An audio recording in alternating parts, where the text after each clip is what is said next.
2 రోజులు అయితే ఎన్నికలు 13 తారీఖు పోలింగ్ జరుగుతుంది. ఈరోజు పొద్దువికెలతోన ప్రచారానికి తెరపడ్డది. అయితే కేసీఆర్ మీడియా ముందుకు వచ్చి రేవంత్ రెడ్డి మీద సంచలనమైనటువంటి వ్యాఖ్యలు చేసిండు. ఆ వ్యాఖ్యల వెనుకల ఉన్నటువంటి వ్యూహం ఏంది, నిజంగానే రేవంత్ రెడ్డి మీద చేసినటువంటి వ్యాఖ్యలు రేపు పొద్దుగాల రిజల్ట్ వచ్చిన తర్వాత కేసీఆర్ సార్ చెప్పినట్టు నిజంగానే రేవంత్ రెడ్డి అట్లాంటి నిర్ణయం తీసుకుంటాడా? ఒకసారి ఫస్ట్ కేసీఆర్ రేవంత్ రెడ్డి గురించి ఆ సెన్సేషనల్ కామెంట్స్ ఏంటో మీరు ఒకసారి వినుర్రి, తర్వాత దానికి సంబంధించి మాట్లాడదాం. ఈయననే బీజేపీలకు జంపు కొడతాడని కాంగ్రెస్లోనే చాలా అనుమానాలని డెఫినెట్గా. ఎందుకంటే ఆయన కేసులు కొలిక్కి వస్తున్నాయి. ఓటుకు నోటు కేసు ఏదైతే ఉందో అది భయంకరమైన కేసు, రెడ్ హ్యాండెడ్గా ఆయన పట్టుబడ్డ కేసు. ఆయన తప్పించుకోలేడు కూడా, ఎవరు తప్పించలేరు. కాబట్టి అది మన కింది మీద అయితే ఈయననే బీజేపీలకు జంపు కొడతాడు కేసులు తప్పించుకోవడానికి పెద్ద ప్రచారం ఉంది.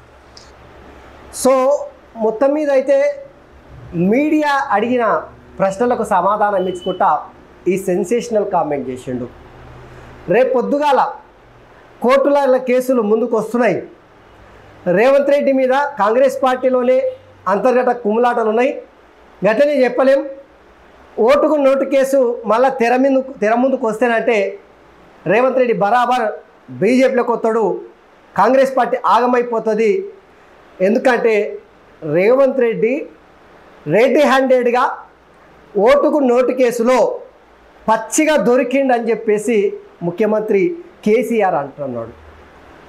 ఎన్నికలకు 2 రోజుల ముందర దీని ఎన్నికల వ్యూహం ఏంది? ఖచ్చితంగా ఈ ఎన్నికల్లో కేసీఆర్కి కాంగ్రెస్ పార్టీ బీజేపీ పార్టీ గట్టి షాక్ ఇచ్చేటువంటి పరిస్థితి ఉంది. రేవంత్ రెడ్డి మీద ఈ ఓటుకు నేటు కేసు అంశాన్ని తెర మీదకి తీసుకురావడం ద్వారా ప్రజల్లో ఒక రకమైనటువంటి అనిశ్చితిని క్రియేట్ చేయడానికి పక్కా ఇది కేసీఆర్ స్కెచ్గానే మనం భావించాలి.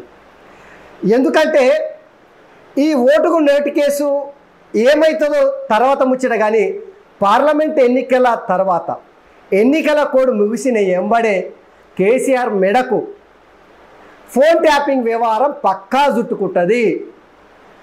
దాని నుంచి బయటపడేటువంటి అవకాశం ఇప్పుడు రేవంత్ రెడ్డి ఎట్లయితే రెడ్ హ్యాండెడ్గా ఓటుకు నేటు కేసులో దొరికి జైలు జీవితం గడిపిండో సేమ్ మక్కికి మక్కి కేసీఆర్ కూడా ఫోన్ ట్యాపింగ్ వ్యవహారంలో బరాబర్ అరెస్ట్ అయ్యే అవకాశము, జైలు జీవితం గడిపే అవకాశం, రిటర్న్ గిఫ్ట్ రేవంత్ రెడ్డి ఇచ్చేటువంటి అవకాశం కనిపిస్తుంది. కాబట్టి ప్రజల్లో ఒకవైపు అనిశ్చితిని కొనసాగించి బీఆర్ఎస్ పార్టీ లబ్ధి పొందాలి, కాంగ్రెస్ పార్టీలోనే అంతర్గత కుమ్ములాటను క్రియేట్ చేసే విధంగా రెండో ఇకమత్ ఇది కేసీఆర్ది.